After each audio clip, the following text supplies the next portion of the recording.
it's Valeska with the Marketing View TV. How are you all doing today? In this video, I'm going to inaugurate a series of leadership tips. One tip per video, so come back and check in every once in a while. I'll probably do about 2 a week.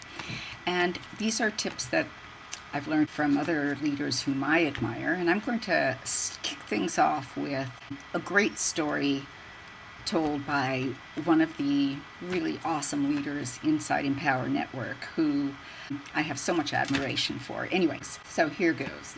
This guy's a bit of a fitness buff, and he had just signed a 3-year contract to study and practice the art of Taekwondo, and he was learning under a 6th degree black belt and master teacher, which is pretty high up there. So he thought he knew what he was in for, because he is, as I said, a fitness buff. But it turns out he had a lot to learn. On his first day of class, he went in and he learned some basic hand techniques and kicks, and thought, this is pretty good. I can probably handle this pretty easily. And then, as the class neared an end, and it was nearing an end, something interesting happened. The master commanded the class to line up side by side in belt order. So he found himself at the very end of the line because he was a white belt, and all the other colors, yellow and brown and red and purple and blue and black, there were many degrees of black, as we said, they were all in front of him. And they all stood at attention, eyes on the master, stood very still, motionless, and the room got very quiet. You could hear a pin drop, and he was the only one who was sort of bouncing around, jumping out of his skin, looking, his eyes darting all over the place, very intimidated by the stillness and the motionless of everybody, which he could see in the mirror.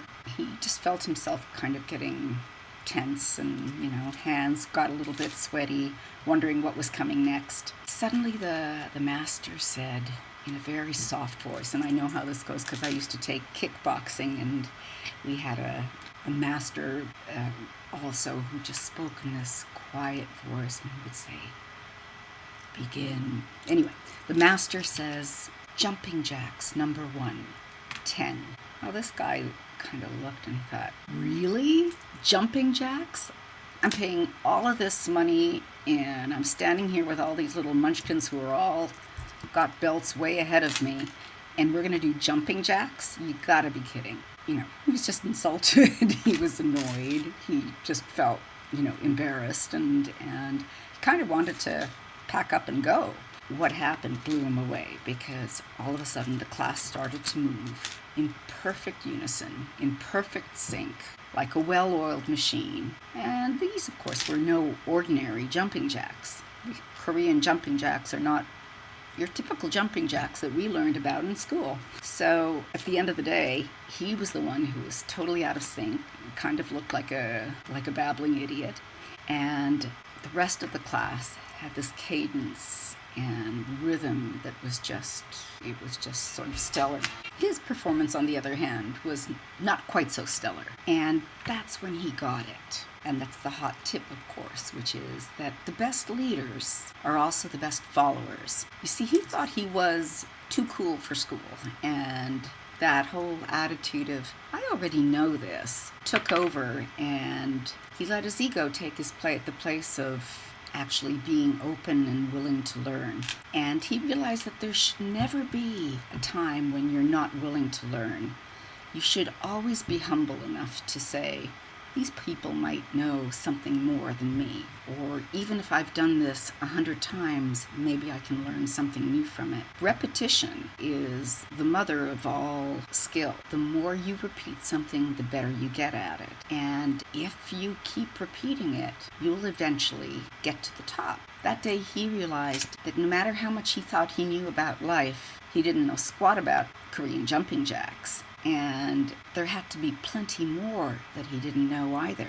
So the key is this: even as a leader, you can learn something new from everyone. Here he was, this 30-something guy who could bench press over 300 pounds, and he was learning how to do jumping jacks, Korean jumping jacks, from a 7-year-old girl. It's a lesson in humility and if nothing else. But he says it was one of the greatest lessons of his life about leadership, because the student can teach the leader regardless of what the subject is.